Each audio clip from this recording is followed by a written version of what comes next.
প্রিয় শুভাকাঙ্ক্ষীগণ, আপনাদের কাছে মন খোলাসা একটা সত্যি কথা বলতে চাই।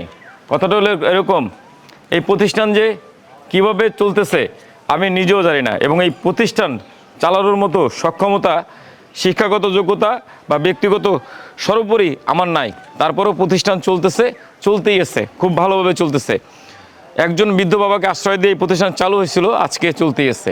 আমাদের রহমত কোত্থেকে আসে সেটা আমি ব্যক্তিগতভাবে জানি না। আমার সামনে বেশ বাজার দেখতেছেন, এই বাজারটা মূল্য হলো পুরো 1 লক্ষ টাকা। এখানে সয়াবিন তেল আছে 200 লিটার, ডাল আছে 150 কেজি, পেঁয়াজ 150 কেজি, রসুন 50 কেজি, আদা 10 কেজি, লবণ 200 কেজি, হলুদ 15 কেজি, মরিচ 15 কেজি, জিরা 5 কেজি, চিনি 50 কেজি, পোলাওর চাল 50 কেজি, চা পাতা 4 কেজি, এলাচ 500 গ্রাম এবং গরম মশলা।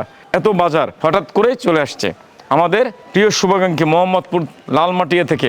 আপনাদের যদি বলতে চাই, গত 30 তারিখে আমাদের 100 বস্তা চাল দিয়েছিলেন যে স্যার, যে হৃদয়বান মানুষ, তিনি হঠাৎ করে আবার আজকে 1 লক্ষ টাকার মুদি বাজার পাঠাইছে। আলহামদুলিল্লাহ বলতে চাই, স্যারের কাছে কৃতজ্ঞতা জানাতে চাই। আমাদের প্রিয় শুভাকাঙ্ক্ষী স্যার অসুস্থ, তার শারীরিক সুস্থতার জন্য আমরা আপনাদের কাছে দোয়া চাই। তিনি আমাদের অসহায়দের কাছে দোয়া চেয়েছেন, এবং অসহায়রা যেন ভালোভাবে থাকতে পারে, ভালোভাবে খাইতে পারে, সেই জন্যই তিনি এতগুলো বাজার নিজে হাতে অসুস্থ শরীর নিয়ে সেই মোহাম্মদপুর কৃষি মার্কেটে এসে নিজে করে এই বাজারগুলি পাঠিয়েছেন। স্যারকে আন্তরিক কৃতজ্ঞতা জানাই, এবং স্যারের জন্য আমাদের অসহায়দের পক্ষ থেকে আল্লাহর দরবারে হাত করজোড়ে দোয়া রইল। প্রিয় শুভাকাঙ্ক্ষীগণ, আপনাদের কাছেও অনুরোধ করতে চাই, আমাদের যে শুভাকাঙ্ক্ষী অজ্ঞাত, নাম প্রকাশে অনিচ্ছুক, যে দান করছেন তিনি সেটা বলতে চাচ্ছেন না, সেই মানুষটার জন্য আপনারাও আল্লাহর কাছে দোয়া করবেন। তিনি যতদিন এই পৃথিবীতে থাকে যেন সুস্থ স্বাভাবিক জীবনে থাকে।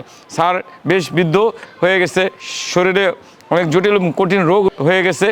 আল্লাহ যেন তাকে সমস্ত রোগ থেকে মুক্ত করেন, সেই দোয়াটুকু আপনাদের সকলের কাছে চাই।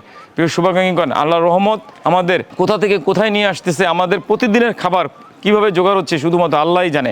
সেই জায়গাটাতে আল্লাহর কাছেও কৃতজ্ঞতা জানাই, ধোয়া চাই। আল্লাহ আমাদের যেন এই অসহায়দের পাশে সর্বদা তার মহান যে ক্ষমতার শক্তির হাত যেন আমাদের এই অসহায়দের প্রতি বর্তিয়ে রাখে। সেই জন্য আপনারাও আল্লাহর কাছে দোয়া করবেন। সবাই ভালো থাকবেন। আল্লাহ হাফেজ।